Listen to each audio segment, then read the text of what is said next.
दोस्तों, आज बात एक कविता से। खलक खुदा का, मुल्क बादशाह का, हुकुम शहर कोतवाल का, हर खासो आम को आगाह किया जाता है कि खबरदार रहे और अपने अपने किवाड़ों को अंदर से कुंडी चढ़ाकर बंद कर ले। गिराले खिड़कियों के पर्दे और बच्चों को बाहर सड़क पर ना भेजे, क्योंकि एक 72 बरस का बूढ़ा आदमी अपनी कांपती कमजोर आवाज में सड़कों पर सच बोलता हुआ निकल पड़ा है। धर्मवीर भारती की यह कविता है। नाम था मुनादी। 1974 में उन्होंने लिखी थी, जब जयप्रकाश नारायण आंदोलन की दिशा में बढ़ चुके थे। तब इंदिरा गांधी की सत्ता हुआ करती थी। उस वक्त जो विपक्ष में खड़े हुए जो छात्र नेता थे, अलग अलग जगहों पर आंदोलनरत थे। संयोग ऐसा है कि बरसों बरस के बाद या 4 दशक के बाद वही सत्ता में है। और इस कविता को दोहराने की जरूरत हमें क्यों पड़ रही है? शायद कह सकते हैं इसलिए तो नहीं पड़ रही है कि वो रास्ता अच्छा था, वो लीक अच्छी थी और मौजूदा वक्त में उस लीक का विरोध करते हुए एक नई लकीर खींच दी जाए। इन बातों का जिक्र जरूर होगा, क्योंकि जिस तरीके से देश के भीतर का माहौल धीरे धीरे अब सुप्रीम कोर्ट पर केंद्रित हो जाता है, केंद्र और राज्य टकराने लगते हैं, उसमें हमें लगता है कुछ सच आपको जानना चाहिए। मसलन जो पुलिस कमिश्नर हैं कलकत्ता के, उन्हें अब शिलांग में पेश होना है। शिलांग की अदालत में वहां पर पेश होंगे और वहां पर सुनवाई होगी। कोलकाता से पहले गुवाहाटी का आपको हवाई जहाज पकड़ना होगा, गुवाहाटी से बाय रोड जाना होगा शिलांग तक। और शिलांग में कहा गया है कि वो एक न्यूट्रल जगह है जहां पे दोनों का प्रभाव नहीं होगा, तो वहां पर पुलिस कमिश्नर को जाना चाहिए। लेकिन नैतिक तौर पर यह किसकी जीत है, इसकी व्याख्या हर कोई अपने अपने तरीके से कर रहा है। सत्ता कह रही है शारदा नारदा घोटाला जो था जनाब, उस पर कार्रवाई ना होगी तो क्या होगी। बहुत सारे सवाल हर जहन में होने चाहिए। कुछ तथ्य जो लगातार आ रहे हैं, हमें लगता है पहले उसे आप जान लें, तब बात आगे बढ़ाई जाएगी। और वहीं से सवाल निकलेगा कि आखिर सत्ता ही कानून क्यों है, सत्ता ही संविधान क्यों होती है और सत्ता ही सब कुछ क्यों हो जाती है। कानून कमजोर क्यों पड़ जाता है, संविधान मायने क्यों नहीं रखता है, सिस्टम चरमरा क्यों जाता है। मसलन इस नारदा सारदा घोटाले में एक नाम मुकुल राय का भी, फिलहाल वह बीजेपी में शामिल हो चुके हैं। उनसे पूछताछ जब हो रही थी और लग रहा था कि अब वो जेल में ठूस दिए जाएंगे, वह बीजेपी में शामिल हो गए। एक दूसरा नाम है हेमंत बिस्वा शर्मा, असम में फाइनेंस मिनिस्टर है। वह भी जब पूछताछ हो रही थी, सीबीआई पूछताछ कर रही थी, ये बीजेपी इन्होंने ज्वाइन कर ली और उसके बाद से इनसे पूछताछ उसके बाद से हुई नहीं है उस तरीके से जिस तरीके से पुलिस कमिश्नर को खोजते खोजते सीबीआई पहुंच गई उनके दरवाजे पर। कल ही एक और शख्स बंगाल में शामिल हुआ है, वो है रिटायर्ड आईपीएस भारती घोष। वो दिल्ली में आकर शामिल हुई, तमाम बड़े नेताओं की मौजूदगी में बीजेपी में शामिल हुई। उनके खिलाफ सीआईडी का मामला पश्चिम बंगाल में चल रहा है। ये वही महिला है जिनको लेकर चुनाव आयोग से शिकायत एक वक्त विपक्ष ने भी की थी कि ये ममता का साथ देती है। तो 2014 के इलेक्शन में और 2016 के विधानसभा इलेक्शन में इनको हटा दिया गया वहां से कि आप गड़बड़ी करेंगी। लेकिन अब उनके खिलाफ करप्शन के चार्ज हैं, लेकिन वो बीजेपी में शामिल हो गई। तो एक लिहाज से अब उन्हें क्या होगा नहीं होगा कहा जाएगा, कानून तो अपना काम करता रहेगा, वो तो पॉलिटिकल लाइन उन्हें चुनी है तो अपनी जगह ठीक है। अब सवाल यह है कि क्या यह पूरा करप्शन का मामला है, पूरा पॉलिटिकल मामला है, या फिर 2019 के अगर चुनाव 2019 में ना होते, 2022 में हो रहे होते, तो ये सब मुद्दे ही नहीं होते। फिर उसमें से कोई निकलकर किसी पॉलिटिकल पार्टी में चला जाता। तो ऐसी कौन सी परिस्थिति है जहां पर हर दवा मिल जाती है जैसे ही आप किसी सत्ताधारी राजनीतिक दल में शामिल हो जाएं। तो यह एक अजीबोगरीब देश की त्रासदी हो चली है। और हमें लगता यह है कि इस दौर में जब इसको करप्शन से जोड़ा जा रहा है, तो हम पहली बार उन इश्यूज को कम से कम सामने रखने की कोशिश करें जहां पर करप्शन का मतलब क्या होता है। शायद इस देश में सबसे बड़ा करप्शन तो ब्लैक मनी ही माना जाएगा। ब्लैक मनी को लेकर बहस इस देश के भीतर कैसी हुई है। वीपी सिंह जेब से एक कागज निकाला करते थे और कहते थे मेरी जेब में जो कागज है इसमें उन खातेदारों के नाम है जिनका स्विस बैंक में पैसा जमा है, और जनता तालियां बजाती थी। धीरे धीरे वो सत्ता में आ गए, बात बफोर से निकली थी और स्विस बैंक पे आई और लगा कि शानदार फिल्म है, यह हर सत्ता में हिट हो सकती है। तो ऐसे में याद कीजिए अन्ना हजारे लोकपाल को लेकर बैठे थे, ब्लैक मनी का जिक्र कर रहे थे, और उस वक्त विपक्ष में बैठी बीजेपी और उनके कर्णधार जो नेता थे वो बार बार जिक्र करते थे ये सरकार करप्ट है और ब्लैक मनी तो आनी चाहिए। तो करप्शन का वो हिस्सा सत्ता भी पलट देता है। अन्ना हजारे दोबारा 7-8 बरस बाद फिर से बैठे हुए, कोई पूछने वाला नहीं। मुश्किल ये नहीं है, मुश्किल यह है कि हमारा सिस्टम ही उस करप्शन को या सिस्टम ही उस करप्ट सिस्टम में तब्दील कर दिया गया है जहां पे आप करप्शन का जिक्र कर नहीं सकते हैं, या फिर सत्ताधारी करप्ट हो नहीं सकता है, या फिर अगर सत्ताधारी करप्ट है तो फिर एजेंसीज उसे छू नहीं सकती है, वो चाहे देश की प्रीमियर जांच एजेंसी सीबीआई ही क्यों ना हो। सिलसिला जरा समझने की कोशिश कीजिए। जिस समय मनमोहन सिंह की सरकार थी, या फिर जिस समय पीवी नरसिम्हा राव ने देश में इकोनॉमिक रिफॉर्म की शुरुआत की, इस देश में कहते हैं आवारा पूंजी का एक चलन बढ़ गया और हिंदुस्तान की इकोनॉमी उस मार्केट इकोनॉमी में तब्दील हो गई जहां पर हवाला या दूसरे माध्यमों से पैसा खूब आसानी से लाया जा सकता है, बेहतरीन तरीके से उस पर मुनाफा कमाया जा सकता है। एक तरीका चल निकला। जाहिर इन मुद्दों को बीजेपी उठा रही थी, कौन कौन नेता नहीं उठा रहा था, खूब उठाया जाता था, संघ परिवार उठाता था। लेकिन फिर ऐसा क्या हुआ कि 2014 के बाद इस पर ब्रेक लग गई। ब्रेक नहीं लगी, कारपेट तले दबा दिया गया। मसलन हम आपको कुछ नाम बताते हैं। उस समय सुब्रमण्यम स्वामी कहते थे 120 लाख करोड़ रुपए ब्लैक मनी बाहर है। ये 2013-14 से पहले का जिक्र हम कर रहे हैं, उसी पीरियड का जिक्र कर रहे हैं जब इस देश में सत्ता परिवर्तन होने वाला था। बाबा रामदेव कहते थे 400 लाख करोड़ है। सीताराम येचुरी कहते थे 10 लाख करोड़ है। एक अर्थशास्त्री अरुण कुमार थे, वो कहते थे 100 लाख करोड़ है। सीबीआई कहती थी लगभग 29.5 लाख करोड़ है। मनमोहन सिंह की तरफ से भी कहा था नहीं बाहर तो है, लेकिन वो 23,374 करोड़ के लगभग है। स्विट्जरलैंड का जो केंद्रीय बैंक है उसने कहा था 14,000 करोड़ है। इतना पैसा ब्लैक मनी के तौर पर हर कोई अपना एनालिसिस कर रहा था। यह तो एक स्थिति हो गई। अंतर्राष्ट्रीय तौर पर अलग अलग बैंकों के जरिए अलग अलग नाम, हिंदुस्तान के जो काला धन दूसरे बैंकों में जमा थे उनके जरिए कुछ बातें बीच बीच में निकल कर आती रही। मसलन 2008 में लिंचस्टाइन पेपर आया, उसमें बहुत सारे लोगों के नाम थे। मनमोहन सिंह ने उन नामों को सामने नहीं रखा। बीजेपी हंगामा करती रही और अब के वित्त मंत्री अरुण जेटली तो कहते थे आप नाम छुपा क्यों रहे हैं। उस पीरियड को याद कीजिए तो पूरी बीजेपी, उस समय नरेंद्र मोदी गुजरात में ही थे, लेकिन बीजेपी यहां बड़ी सक्रिय थी और लिंचस्टाइन पेपर के जरिए जो नाम आए थे तकरीबन 789 लोगों के, वो नामों को क्यों नहीं सामने रखा जा रहा, इस बात का जिक्र किया गया। 2010 में विकिलीक्स, उसमें खुले तौर पर कुछ नाम आए। 2011 में HSBC पेपर आए। 2013 में ऑफशोर लीक्स आया सामने। 2014 में लग्जमबर्ग लीक्स सामने आया। 2015 में स्विस लीक्स सामने आया। 2017 में पनामा पेपर सामने आए। लेकिन इस दौर में कोई नाम सामने नहीं आया। सिर्फ कहा गया हमने 450-500 लोगों को नोटिस इनकम टैक्स के द्वारा या ईडी के जरिए दिलवा दिया गया है। क्या इस देश को जानने का हक नहीं है वो कौन से लोग हैं, उनका राजनीति में क्या योगदान है, राजनीति से वो कितनी करीबी रखते हैं। तो करप्शन का जिक्र तो ना ही किया जाए तो अच्छा है, चाहे वो इस पार हो या उस पार हो। ये करप्शन नहीं है, ये पूरी तरह से पॉलिटिक्स होती है और पॉलिटिक्स के आश्रय सियासत अपने तौर पर कैसे चलती है ये हर कोई जानता है। हमें लगता है कि देश को अब यह भी समझना की जरूरत है कि जब राजनीति ही एक ऐसी स्थिति में लाकर खड़ी कर दे जहां पर सत्ता में आना या सत्ता से डिगाना करप्शन एक जुमले के तौर पर या राजनीतिक हथियार के तौर पर इस्तेमाल किया जाने लगेगा, तो फिर असर उसका यही होगा कि हर कोई करप्ट होना चाहेगा। हमारे यहां सत्ता की मुसीबत क्या है, जैसे ही कोई पद चाहता है या पद मिलता है उसको लगता है कि मेरा रुतबा जनता को कैसे पता चलेगा, तो रुतबा करने के लिए वो तमाम गड़बड़ियां उसके साथ रेंगने लगती है, तमाम सुविधाएं चलने लगती है।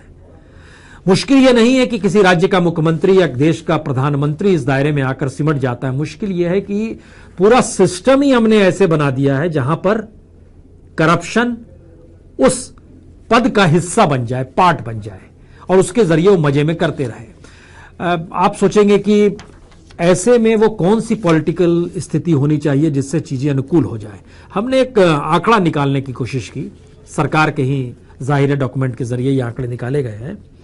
इसके जरिए सिर्फ हम ये समझना चाहते थे कि इस देश में जो बार बार जिक्र होता है कोई पॉलिटिकल नैरेटिव नहीं है, किसी राजनीतिक दल के पास कोई ऐसा आर्थिक आधार नहीं है जिसके जरिए वो देश को कह सके, बता सके कि हम जब सत्ता में आएंगे तो आपके अनुकूल ऐसी परिस्थिति बनेगी जिसमें जिस रूप में जो काम हो रहा है वो काम अपनी जगह होते रहेगा और राजनीति उसमें दखलंदाजी नहीं करेगी। ये एक प्रक्रिया होती है। लेकिन इससे हटकर क्या है, देश की स्थिति को जरा हम समझने की कोशिश करते हैं। लगभग एक दिन में पेट्रोलियम पदार्थों पर एक्साइज ड्यूटी से केंद्र की जो कमाई होती है, अब आप कल्पना कीजिए एक दिन में, हम इसलिए इस बात का जिक्र कर रहे हैं कि 6 अरब 65 करोड़ की कमाई पेट्रोलियम पदार्थों पर एक्साइज ड्यूटी के जरिए केंद्र सरकार के हाथ में चला जाता है। इसका जिक्र हमने इसलिए किया क्योंकि हम लोग को आवाजाही के लिए कहीं ना कहीं किसी ना किसी रूप में पेट्रोल डीजल की सवारी करनी पड़ती है और उसका किस रूप में लाभ सरकार को मिलता है। सरकार ने इस अनुकूल स्थितियां नहीं बनाई कि पेट्रोल आपके अनुकूल हो जाए, सरकार भी आप ही की तरह रहे, आप ही के सेवक के तौर पर रहे। यानी कमाई के साधन कैसे कैसे किस किस माध्यम से रहते हैं जो राजनीति को जनता से अलग कर देते हैं और जनता से उसका कोई सरोकार नहीं रहता है। तो ऐसे में राजनीतिक दलों की लड़ाई देश में सबसे बड़ा मुद्दा भी बना दी जाती है और उस करप्शन को सबसे बड़ा करप्शन मान लिया जाता है जिसमें कोई एक दूसरे पर आरोप लगा रहा है और दूसरा पहले को कटघरे में खड़ा कर रहा है। चलिए सिलसिला एक समझ लीजिए। 6 अरब 65 करोड़ पेट्रोलियम पदार्थों पर एक्साइज ड्यूटी से केंद्र सरकार एक दिन की कमाई, 4 अरब 56 करोड़ ये वैट सेल्स टैक्स से राज्य सरकारों की कमाई एक दिन की है। एक दिन में पेट्रोलियम कंपनियों को मुनाफा तकरीबन 1 अरब 20 करोड़ का हो जाता है। अब इसके बाद सिलसिला शुरू कीजिए, पैसा सब जाता कहां है, कौन पैसा ले उड़ता है। इस देश में प्रधानमंत्री के विदेश दौरे पर एक दिन का खर्चा जो है वह 2 करोड़ 10 लाख का है, एक दिन का खर्चा। केंद्र सरकार का जो विज्ञापन आता है अलग अलग माध्यमों के जरिए, टेलीविजन पे, अखबार में, आए बाएं साएं जो भी आप देख रहे हैं, तमाम एजेंसी काम कर रही है, उसमें एक दिन का जो खर्चा है वह 4 करोड़ का है।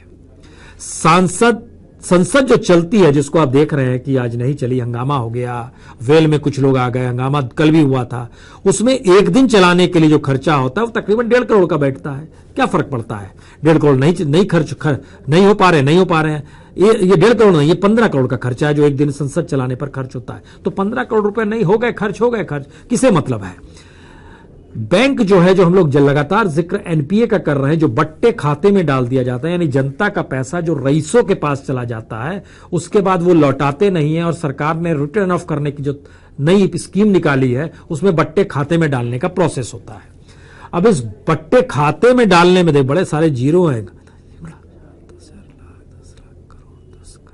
2 अरब 24 करोड़ रुपया हर दिन बट्टे खाते में डाला जा रहा है। आप कल्पना कर रहे हैं किस स्थिति में पैसा कौन ले जा रहा है, कहां ले जा रहा है, यह स्थिति है। प्रधानमंत्री जो राष्ट्र के नाम संदेश देते हैं उसका भी तो कुछ खर्चा होता होगा। वो खर्चा कौन देता है? वो खर्चा है तकरीबन 8 करोड़ 30 लाख का, प्रधानमंत्री का राष्ट्र के नाम संदेश एक दिन का।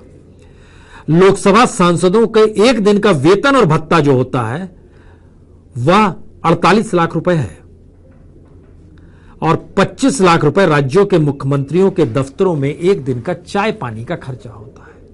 हम सिर्फ ये बता रहे हैं कि एक तरफ ब्लैक मनी बाहर जा रही है, दूसरी तरफ सत्ता की रईसी चल रही है, तीसरी तरफ जनता को जिस सिस्टम या जिस इकोनॉमिक ढांचे के तहत उनसे जो पैसा लिया जा रहा है उस दिशा में किसी के पास कोई नैरेटिव नहीं है कि जनता पे बोझ ना पड़े। यानी एक तरह से हमने सिस्टम ऐसा बनाया है जिसमें सत्ता की रईसी बरकरार रहे और जो भी सेवक हैं वो इस 5 सितारा जीवन को जीते हुए आगे बढ़े, जिसमें आने के लिए एक तरह की बेताबी इस देश के भीतर हर किसी में हो कि वह उसके नजदीक आ जाए। तो सत्ता के नजदीक आने की होड़ कॉर्पोरेट में रहेगी, इंडस्ट्रिस्टों में रहेगी, करप्ट लोगों में रहेगी। और 93 की जो वोरा कमेटी की रिपोर्ट आई थी उसने तो खुले तौर पर बताया था क्रोनिक कैपिटलिज्म की परिभाषा हिंदुस्तान में किस तरीके से भू माफिया से लेके अंडरवर्ल्ड और सारी चीजों से जुड़ते हुए पॉलिटिक्स को प्रभावित कर रही है। लेकिन यह किसे पता था कि यही लोग राजनीति में आ जाएंगे और राजनीति इनके जरिए चलने लगेगी। यह स्थिति भी आ गई। अब इन आंकड़ों में आपके जहन में एक चीज और दिमाग में बात आनी चाहिए, क्योंकि जिस वक्त हिंदुस्तान लड़ रहा था इमरजेंसी से, उस दौर में क्या था कि इमरजेंसी से लड़ने वाला तबका अगर सत्ता में आ जाएगा तो वह भी उसी रूप में हो जाएगा क्या? क्योंकि एक लंबी फेरिस्त है मौजूदा वक्त में, जो लोग सत्ता में हैं वह उस वक्त इमरजेंसी के वक्त लड़ा करते थे। जनता अनुकूल सत्ता होनी चाहिए, सब चीज जनता के लिए होना चाहिए, एक समाजवाद होना चाहिए। यानी फिर ऐसा कौन सा प्रोसेस है जिसमें वह भी सत्ता में अगर आते हैं तो वह भी उसी अनुकूल हो जाते हैं? इसका मतलब यह है कि सत्ता कभी भी कानून को अपने खिलाफ कार्रवाई करने नहीं देगी, क्योंकि कानून जैसे ही उसके खिलाफ कार्रवाई करेगा तब यह देश के भीतर एक मैसेज चला जाएगा कि कानून के लिए सब बराबर है। तो ऐसे में संस्थान जो खास तौर से जिन्हें पुलिस प्रशासन कह सकते हैं, सीबीआई, ईडी, इनकम टैक्स कह सकते हैं, या सीवीसी कह सकते हैं, जो करप्शन के चार्जों को देखती समझती है, वह सत्ता के अनुकूल रहे और उसकी साख और उसका कद या वहां बैठे अधिकारियों का कद तभी तक बना रहेगा जब तक वो सत्ता के अनुकूल रहेंगे। नहीं रहेगा तो उनके ट्रांसफर, प्रमोशन, रिटायर्ड, बाहर हटाने सारे पावर किस रूप में सत्ता के पास होते हैं, ये हमने सीबीआई डायरेक्टर की लड़ाई में देख लिया, जो वर्मा और अस्थाना के बीच हुई। किसे लाकर बैठाया गया, किसे कैसे हटाना है, फिर सुप्रीम कोर्ट उस पर क्या फैसला देगा, एक पूरी प्रक्रिया कैसे चलेगी। यानी इंस्टीट्यूशंस को सवाल यह नहीं है कि हम धराशायी कर रहे हैं, इंस्टीट्यूशंस की भी क्या इस दौर में बोली लगने लगी है जो जिस पीरियड में रहेगा, क्योंकि उसके अनुकूल उसे सुविधा मिल जाएगी। ये सवाल तो है। ये सवाल इसलिए भी बड़ा है क्योंकि याद कीजिए सीडब्ल्यूजी की जो रिपोर्ट्स आ रही थी जिस वक्त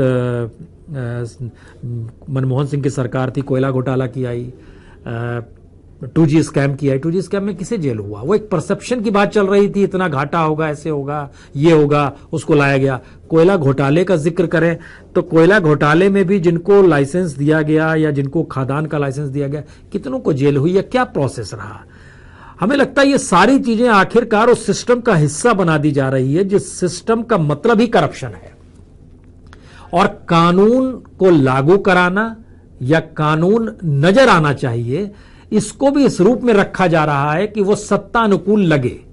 किसी के जहन में आ सकता है कि कलकत्ता का पुलिस कमिश्नर ममता बनर्जी के अनुकूल है, और किसी को भी समझ में आ सकता है सीबीआई दिल्ली में केंद्र सरकार के अनुकूल है। तो ऐसे में दोनों झगड़ा करेंगे तो क्या होगा? क्या होगा? संघीय ढांचा हमारा चरमराएगा, ये हम कह के निकल लेंगे।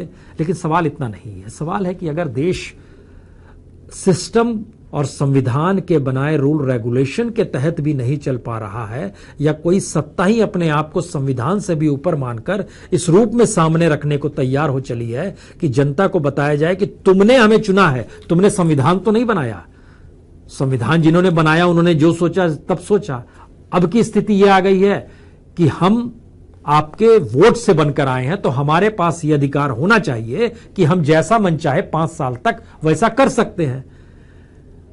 यानी चुने जाने के तुरंत बाद कोई तानाशाह हो जाए चलेगा, कोई करप्ट हो जाए चलेगा, कोई एजेंसीज जो जांच एजेंसीज है उसे अपने हाथ में ले लेगा तो चलेगा, इंस्टीट्यूशंस खत्म कर दे तो चलेगा। वो किसी भी लेवल पर हो सकता है, वो ममता बनर्जी के लेवल पे हो या केंद्र के लेवल पे हो। वो चंद्रबाबू नायडू कहे हम नहीं आने देंगे सीबीआई को, अपने यहां किसी भी रूप में आप काम नहीं करने देंगे, या केंद्र कहेगा सीबीआई एक एजेंसी है।